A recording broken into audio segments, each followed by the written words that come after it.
सभी छात्र एग्जाम से पहले संजीवनी सीरीज को ध्यान से देखिए। एग्जाम से पहले संजीवनी सीरीज पढ़े तो एग्जाम में आपको डरने की जरूरत नहीं, तुरंत दौरान करें। संजीवनी सीरीज में सबसे पहले हम लेते हैं, पहला चैप्टर ले रहे हैं संधि का चैप्टर ले रहे हैं। तो संधि में ध्यान से देखिए सभी छात्र। संधि के अंदर व्यंजन संधि देखो, व्यंजन संधि के अंदर दो संधि होती हैं। इधर ध्यान दे, ये थोड़ी अटपटी है लेकिन नाम से ही स्पष्ट है, इनका जैसा नाम है वैसा काम। एक संधि तो सचुतौ और एक संधि सटुतौ। ध्यान दे, बहुत से बच्चे यहाँ भ्रम में हो जाते हैं, सचुतौ और सटुतौ। बहुत से छात्र यहाँ भ्रम में हो जाते हैं, तो भ्रम करने की जरूरत नहीं है। ध्यान दे, सचुतौ संधि के अंतर्गत दोनों में स और तैव्रत, तैव्रत का मतलब तै, थ, ध और न आता है। ध्यान दे, सचुतौ संधि में स तैव्रत और सचुतौ संधि में भी स और तैव्रत दोनों आते हैं, दोनों में सेम आएंगे। ध्यान दे, स और तैव्रत का मतलब तै के पांचों अक्षर तै तलवार, तै खान, दै दवार, दै धनुष और नै नल। ये ध्यान देना, तैव्रत के पांचों अक्षर।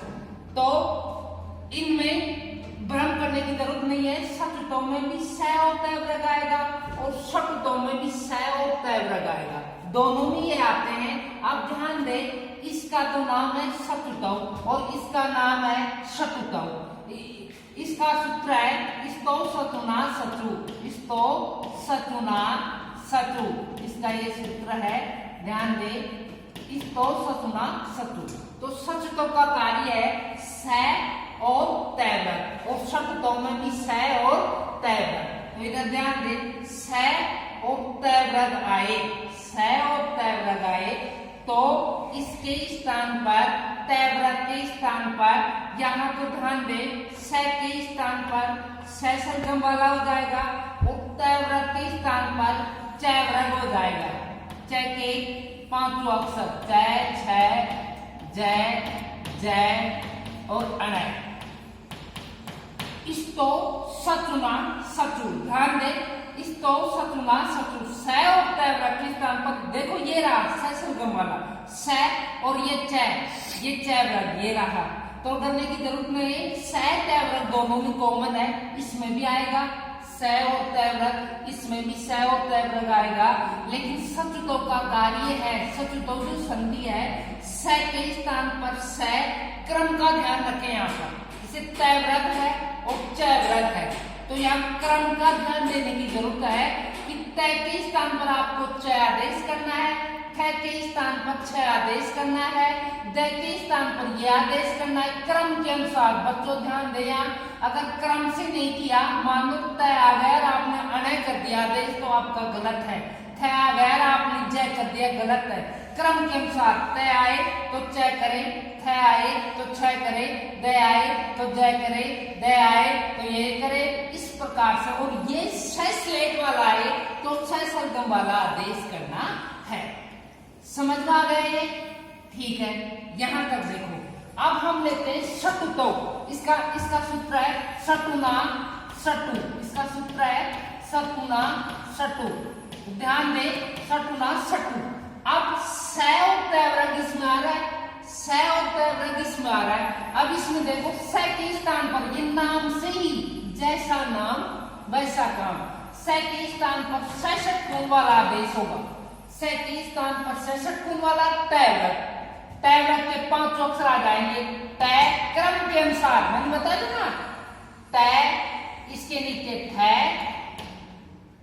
यहाँ द और यहाँ द और यहाँ अणय। ध्यान दे, इस प्रकार से, यहाँ इस प्रकार से आपको करना है। ये अणय आएगा यहाँ पर, टमाटर है, द अणय, क्रम के अनुसार आप आदेश करें। बस अगर आप इन दोनों को समझ में आ गया तो तो फिर आपकी कोई दिक्कत नहीं आएगी। पहले भी इनकी प्रक्रिया समझो। तो ब्रह्म मेरे सचतों की प्रक्रिया है स तैबरा गाए, तो स के स्थान पर से आदेश करना है, तैबरा के स्थान पर चैबरा का आदेश करना है। और शब्दों की प्रक्रिया समझो। शब्दों में स के स्थान पर से ये करना है और तय के स्थान पर तय करना है, तय के स्थान पर ये करना है, तय के स्थान पर इस प्रकार से क्रम से आदेश करना है। ये संधि जहां भी होगी तो आगे पीछे दो पद होते हैं। जैसे मान लो यहाँ पर साधारणतः मैं आपको समझा रहा हूँ विज्ञा, एक पद तो ये और एक पद ये। जैसे समास में दो पद मानते हैं, पूर्व पद उत्तर पद, तो प्रथम पद द्वितीय पद कैसे भी मान सकते हो। तो एक नंबर यहाँ देखो, एक नंबर और यहाँ 2 नंबर।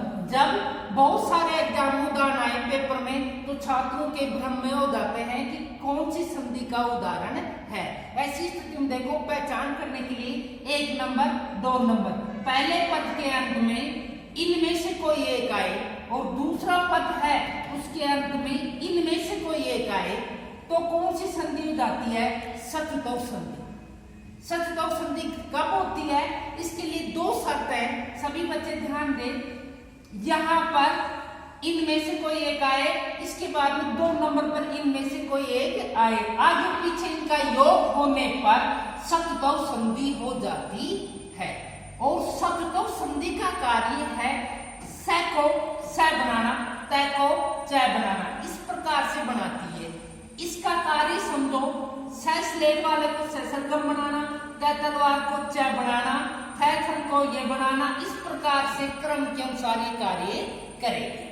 बस यहाँ पर अगर ये समझ में आ गया तो इस संधि में कभी भी उदाहरण गलत नहीं होगा। अब शब्द तो देखो वो स और तय। अब 1 नंबर पर देखो, 1 नंबर यानी पहले पद के अंत में ये आए, दूसरे पद में ये आए, तो इन दोनों का आगे पीछे योग होने पर सचतोष संधि होती है। और सेम पोजीशन पर सी स्थिति सचतोष संधि का कार्य भी स के स्थान पर से करना, तय के इस प्रकार क्रम से करना है। तो इस प्रक्रिया को समझो। अब देखो सचतोष संधि हरीश 1 नंबर पर मैंने बताया था ना, 1 नंबर पर स स्लेट का आ गया तो ये इनमें से एक योग हुआ। 2 नंबर पर देखो स सरगम आ गया तो दोनों पक्ष आ गए, ये पक्ष भी आ गया और ये पक्ष भी आ गया। दोनों पक्ष आने पर, दोनों चीजें आने पर, दोनों शर्त पूरी होने पर सचतोष संधि होती है। बच्चों सचतोष संधि का कार्य क्या है? अब यहाँ देखो 1 नंबर पर इसका कार्य ध्यान से समझो। 1 नंबर पर स आ गया तो इस स को क्या बनाती है? स सरगम वाला। अब देखो 1 नंबर पर स आए तो स सरगम, इनमें से कोई आए, जैसे मान लो 1 नंबर पर यहाँ पर तय आ गया तो तय के स्थान पर आपको क्या करना है? चय। 1 नंबर पर थ आ गया तो थ के स्थान पर चय ये करना है। तो अब ध्यान दे हरीश प्लस सहते पहचान कर ली। पहचान करने के बाद में आपको संधि का नाम लिखना है।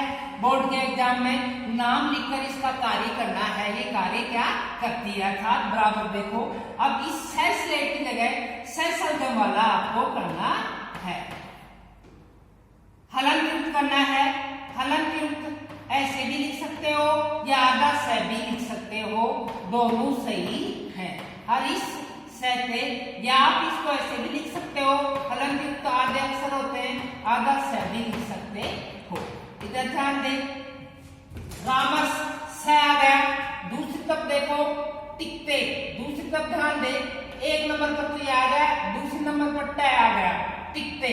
तो इनका आगे पीछे ये जरूरी नहीं है 1 नंबर पर स, इनमें से कोई सा भी आ जाए, 2 नंबर पर इनमें से कोई सा भी आ जाए, आगे पीछे इनका योग कहीं भी हो सकता है। मान लो 1 नंबर पर ये भी आ सकता है, 2 नंबर पर ये भी यहाँ आ सकता है। तो ये पहचान होगी, ढूंढने का तरीका हो गया, देखते ही मालूम कर सकते हो आप कि इसमें सचतोष संधि है। अब सचतोष संधि का कार्य क्या है? 1 नंबर पर 2 आए तो जैसे स आ गया, स को क्या बनाएगी? स षटकोण वाला। मान लो 1 नंबर पर ये आ गया थ, तो थ को क्या बनाएगी? थ बनाएगी। तो इस प्रकार से बराबर आप इसका कार्य लिखो। रामस आधा स, हलन युक्त भी लिख सकते हो, ऐसे भी लिख सकते हो, आधा स, रामस टिकते। इसलिए ध्यान रखना सतुतव और सतुतव, इस प्रकार से दोनों संधि है। जस्तव संधि देखो, ये जस्तव संधि इसका सूत्र है जलाम जस जसी। पहचान है, इधर ध्यान दे, जलाम, जलाम का मतलब किसी भी वर्ग का पहला, दूसरा, तीसरा, चौथा, 1234, 1 2 3 4। जलाम का मतलब है कि एक नंबर की मैं बात बताता हूँ ना, एक नंबर विद्या प्रसाद जैसे एक नंबर पर 1 2 3 4 किसी भी वर्ग का पहला, दूसरा, तीसरा, चौथा वर्ण, ये तीनों से और है, इसको कहते हैं झल वर्ण। 1 2 3 4 से। एक नंबर पर जस्तव संधि महत्वपूर्ण संधि है, एग्जाम में आती है। एक नंबर पर यानी शुरू का जो पद है उसके अंत में 1 2 3 4 किसी भी वर्ग का पहला, दूसरा, तीसरा, चौथा वर्ण या से है में से कोई आए और इसके आगे प्रेस लगाते हैं ना, आगे इसके आगे जसी आए। जसी का मतलब होता है किसी भी वर्ग का तीसरा, चौथा वर्ण, ध्यान देना, आगे किसी भी वर्ग का तीसरा, चौथा वर्ण आए तो जस्तव संधि होती है। जस्तव संधि का कार्य है जलाम वर्ण को जस बनाना। ये जस का मतलब होता है अपने वर्ग का, अपने, दूसरे का नहीं, अपने वर्ग का तीसरा वर्ण। कौन सा वर्ण बनाती है ये? तीसरा वर्ण, अपने वर्ग का तीसरा वर्ण बना देती है, इसी का नाम जस्तव संधि है।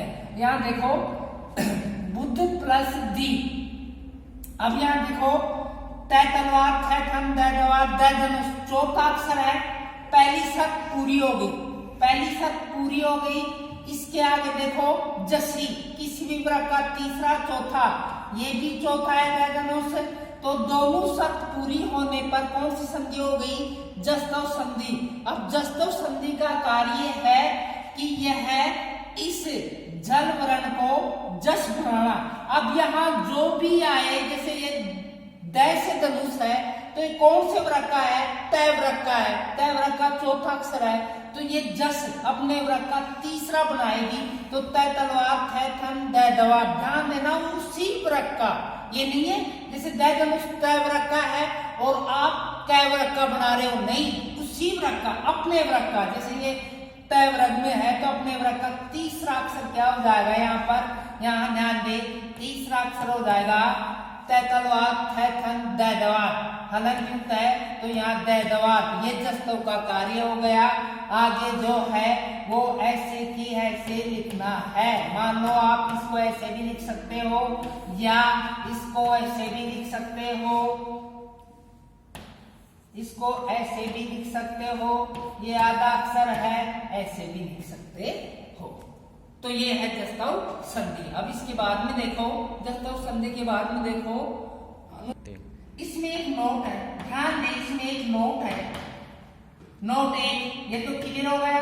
नोट 2 देखो, अगर यहाँ आगे स्वर आ जाए, मान लो यहाँ तो 1 2 3 4 कोई सा भी आए, से आ जाए, लेकिन आगे यहाँ पर स्वर रहने पर, ध्यान दे, प्लस के आगे स्वर रहने पर स्वर और व्यंजन उसमें मिल जाते हैं। ध्यान दे, ये महत्वपूर्ण है। जैसे जगत, इसका पार्ट है कौन सी संधि का? जस संधि का। जस संधि देखो, जलाम जस जसी। अब पार्ट नोट 1 इसमें लगा हुआ है, जलाम जसो अंते, जसो अंते। यहाँ देखो जगत प्लस ईस, जैसे ये है मान लो, तो यहाँ देखो तय आ गया है, पहला वर्ग है, पहली शर्त पूरी होगी, लेकिन इसके आगे स्वर आने पर, ध्यान दे, स्वर आने पर बच्चों क्या होता है? स्वर इसमें मिल जाता है। अब इसका कार्य है अपने वर्ग का तीसरा अक्षर बनाना, तो तय का तीसरा अक्षर क्या होगा? ध्यान दे, तय का तीसरा अक्षर होगा द, ज द प्लस ईस। तो ध्यान रखना है, यहाँ पर ब्रह्म हो जाते हैं छात्र। आगे स्वर आए, इस नोट का ध्यान रखना, जस्तव संधि में इस नोट का ध्यान रखना। आगे अगर स्वर आता है तो स्वर इस व्यंजन में मिल जाता है, तीसरा अक्षर हो गया द। अब आगे द में बड़ी ई जोड़ दो तो फिर ये हो जाएगा दी, यहाँ जोड़ दिया जगदीश, तो इसका ध्यान रखना, नोट का ध्यान रखना। नोट जहां जहां नोट आएंगे और संधि में आएगा नोट, वहां ध्यान रखना। नोट नंबर 1 जस्तों में मैंने बताया कि आगे स्वर आने पर स्वर व्यंजन में मिल जाता है, तीसरा अक्षर कर देते हो और स्वर व्यंजन में मिल जाता है। इसके बाद में अगली संधि देखो, चतुर संधि। अब देखो अगली संधि है चतुर। चतुर संधि का कार्य ध्यान दें, एक तो चतुर है और इससे पहले मैंने आपको बताया था जस्तव संधि, तो थोड़ा अंतर समझे। चतुर संधि जगह वही जगह बना गए दोनों में, 1 2 3 4 किसी भी वर्ग का पहला दूसरा तीसरा चौथा एक नंबर पर आए और इसमें भी एक नंबर पर आ जाता है, तो छात्रों के भ्रम हो जाता है कि चतुर संधि है या जस्तव संधि है। तो यहाँ देखो 1 2 3 4, लेकिन इसके आगे खरी पहला दूसरा वर्ण हो, इसके आगे पहला दूसरा वर्ण हो, जबकि जस्तव संधि में आगे तीसरा चौथा वर्ण होता है। तो इन दोनों में ये अंतर है, तीसरा चौथा वर्ण आए तो जस्तव संधि होगी और पहला दूसरा वर्ण आए तो चतुर संधि होगी। ये संधि होगी। दोनों शर्त पूरी होने पर इस संधि का कार्य है इसको पहला वर्ण बनाना। जस्तव संधि तो तीसरा बनाती है, लेकिन ये पहला वर्ण बनाएगी चतुर संधि। ध्यान देना, चतुर संधि का कार्य पहला वर्ण बनाना। इस उदाहरण को ध्यान से देखो आप, जैसे ये उदाहरण है तद प्लस पर। अब यहाँ दैदवाद है, तैतलवाद, थैथन, दूसरा आ रहा है थैथन, तो पहली शर्त पूरी होगी।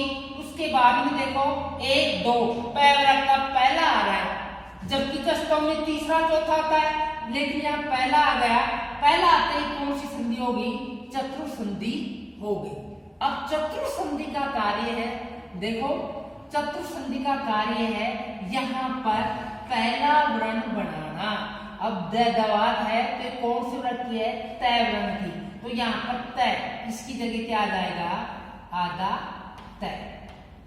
ये इसका कार्य हो गया। बाकी जो आगे पीछे जैसे की जैसे हैं उनको आप वैसे की वैसे लिख सकते हो। आप इसको ऐसे भी लिख सकते हो, हालांकि आधे अक्षर होते हैं, आप इसको ऐसे भी लिख सकते हो।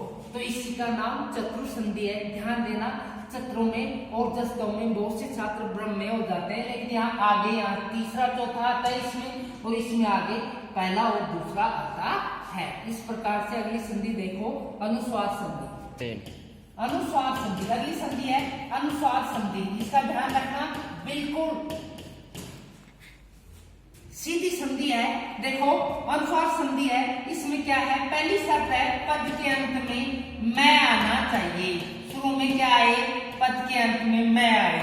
यहाँ ध्यान दे, पद के अंत में क्या आना चाहिए? मैं। उसके बाद में व्यंजन वर्ण आए, उसके बाद में कोई भी व्यंजन वर्ण आए तो मो अनुस्वार, इसका सूत्र है मो अनुस्वार, जैसा काम वैसा नाम, वैसा सूत्र। पद के अंत में मैं आए, उसके बाद में व्यंजन वर्ण आए तो इसमें का क्या हो जाएगा? अनुस्वार हो जाएगा। पद के अंत में मैं आए, उसके बाद में व्यंजन वर्ण आए तो आपको मैं का, इस मैं का मैंने लिखना है, इस मैं का आपको क्या करना है? अनुस्वार करना है। इसमें का आपको क्या करना है?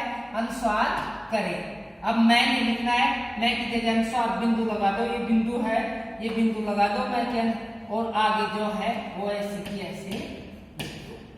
तो कहीं भी पद के अंत में मैं आए मो अनुस्वार, उसके बाद में व्यंजन तय का पुत्र आए तो मैं का अनुस्वार हो जाता है। सभी छात्र ध्यान से देखो, इसमें भी एक नोट है। क्या नोट है? Note number 2। एक नोट तो मैंने उसमें बताया था जस्तव संधि में, और एक नोट अनुस्वार संधि में आ रहा है। ध्यान दे, इसमें नोट दूसरा है, वही स्वर का नोट है कि पद के अंत में मैं आए, लेकिन उसके बाद में जिस्मागु सत्यम, उसके बाद में स्वर आ जाए। तो ऐसी स्थिति में हम क्या करें? स्वर आने पर ऐसी स्थिति में स्वर व्यंजन में मिल जाता है। ध्यान दे, स्वर व्यंजन में मिल जाता है। ऐसी स्थिति आए तो स्वर व्यंजन में मिल जाता है। और उदाहरण देखो, अहम प्लस अपी, पद के अंत में मैं है लेकिन आगे स्वर आ गया, नार आ गए तो ये स्वर इसमें मिल जाएगा। इस नोट का ध्यान रखना, अहम अपी। इस प्रकार से ये अनुस्वार संधि होती है। विसर्ग संधि में पहले देखो उत्तुर संधि, ये सबसे महत्वपूर्ण संधि है, उड़ने वाली संधि है। इसके उदाहरण एग्जाम में आते हैं। उत्तुर संधि के ध्यान से देखो, ए की स्थिति होती है, विसर्ग इधर विसर्ग ए और बाद में भी ए की स्थिति में, यानी प्रथम पद में विसर्ग आए और उसके बाद में ए आए तो यह संधि होती है। ध्यान दे, शिव विसर्ग आ गया प्लस उसके बाद में आचार्य ए आ गया, ऐसी स्थिति आ जाए विसर्ग से पहले ए और विसर्ग के बाद में ए और ए की स्थिति आ जाए तो उसमें उत्तुर संधि कार्य करेगी। तो देखो ए और ए की स्थिति आ जाए तो सबसे पहले इसमें विसर्ग के बाद में ए है तो यहाँ ऋतु संधि होगी। ऋतु संधि से र का आगम होगा। ऋतु संधि से र का आगम होगा। कौन सी संधि सबसे पहले कौन सी संधि कार्य कर रही है यहाँ? ऋतु संधि से विसर्ग के स्थान पर क्या आगमन हो जाएगा? र, विसर्ग हट जाएगा और ऋतु संधि हो जाएगी। तो विसर्ग के स्थान पर र आने पर इसके बाद में ए है तो यहाँ इसके बाद में हो जाएगी उत्तुर संधि। इसके बाद में कौन सी संधि हो जाएगी? ध्यान दे, यहाँ उत्तुर संधि उ का आगमन हो जाएगा। ऐसे कैसे लिख दो, ये ध्यान दे, सभी विद्यार्थी ध्यान दे, यहाँ पर उत्तुर संधि होगी। पहले कौन सी संधि कार्य करी? ऋतु संधि के बाद में कौन सी संधि कार्य कर रही है? उत्तुर संधि। अब यथा प्राप्त देखो, वह में ए आ रहा है और उ, ए और उ जहां आए तो गुण संधि हो जाती है। कौन सी संधि हो जाती है? गुण संधि। आगे गुण संधि कार्य करेगी, गुण संधि हो जाती है। देखो ध्यान दे, ए आ गया, उ आ गया, ए और उ दोनों मिलकर ओ हो जाते हैं। सीओ प्लस आचार्य, ये गुण का कार्य हो गया। ध्यान दे, ए और ए की स्थिति में उत्तुर संधि से पहले यथा प्राप्त ऋतु संधि हुई, फिर यथा प्राप्त उत्तुर संधि हुई, फिर यथा प्राप्त गुण संधि हो गई। अब एक संधि और प्राप्त हो गई, पद के अंत में हो, उसके बाद में लघु ए आए तो पूर्व रूप आदेश मूल रूप बन जाएगा, इसका निष्प्रश्न रूप बन जाएगा।